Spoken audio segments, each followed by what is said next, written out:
ఓం నమ శివాయ. ఈరోజు శివపురాణంలోని మరికొన్ని విషయాలు మీకు తెలుపుతాను. సూత మహర్షి సాధన మహిమను గురించి ఇలా తెలిపాడు. పూర్వం వ్యాసమహాముని సరస్వతి నదీ తీరంలో తపస్సు చేస్తుండగా బ్రహ్మ మానసపుత్రుడు సనత్కుమారుడు ఆయన వద్దకు వచ్చాడు.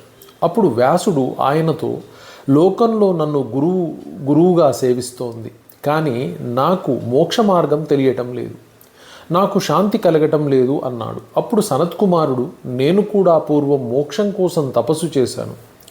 అప్పుడు శివాజ్ఞ చేత ప్రమద గణాధిపతి అయిన నందికేశ్వరుడు నాకు ప్రత్యక్షమై ఇలా తెలిపాడు.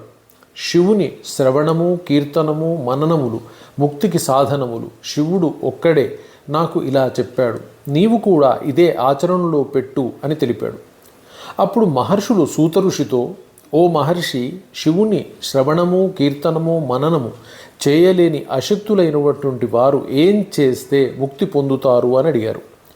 అప్పుడు సూత మహాముని ఆ తెలిపాడు, శివుని లింగమునందు గాని మూర్తి యందు గాని ఆవాహన చేసి అర్చిస్తే భయంకరమైన సంసార సాగరము దాటుతారు అని తెలిపాడు. శక్తి ఉంటే శివునకు మండప, గోపుర, తీర్థ, మఠ, క్షేత్ర నిర్మాణాలు చెయ్యాలి. రథోత్సవము అలాగే ఉత్సవము జరిపించాలి. వస్త్ర, గంధ, మాల్య, ధూప, దీప నైవేద్యాలతో పూజించాలి. చాత్ర, చామర, వింజామరలతో సేవించాలి.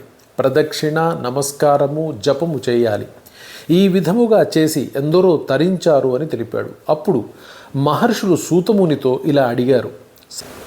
సర్వదేవతలు మూర్తి రూపములో అర్చింపబడుతుండగా ఒక్క శంకరుడు మాత్రమే లింగరూపమునందు మూర్తి యందు పూజింపబడడానికి కారణమేమిటి? అప్పుడు సూతమునిలా తెలిపారు. దీనికి సమాధానం చెప్పగల సమర్థుడు మహాదేవుడు ఒక్కడే, ఇతరులు కారు. శివుడు ఒక్కడే పరబ్రహ్మ స్వరూపుడు. ఆయన నిష్కలుడు, నిరాకారుడు. శివునకు రూపం ఉన్న కారణం చేత సాకారుడు కూడా.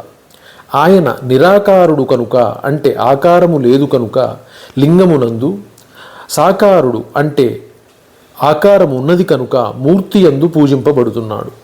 ఆయన ఒకే సమయంలో సకలుడు, నిష్కలుడు కావున పరబ్రహ్మగా పిలుస్తున్నారు. ఇతర దేవతలు పరబ్రహ్మగా పిలువబడరు. వారికి నిరాకారత్వము లేదు కావున లింగరూపములో పూజ లేదు. వారు పరబ్రహ్మ స్వరూపులు కారు, జీవులే అగుచున్నారు.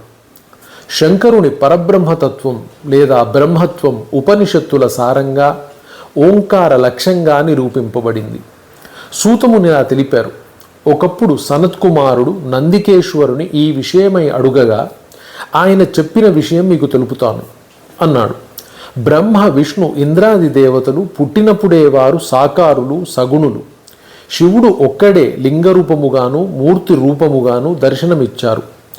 బ్రహ్మ, విష్ణువులు ఒక ఆధిక్యత కోసం ఇరువురు కలహించుకొనగా వారి మధ్య నిరాకారమగు స్తంభరూపములో పరమశివుడు ప్రత్యక్షమై వారి అహంకారమును తొలగించాడు అని తెలిపాడు. వచ్చే వీడియోలో మరికొన్ని విషయాలు తెలుపుతాం. ఓం నమ శివాయ.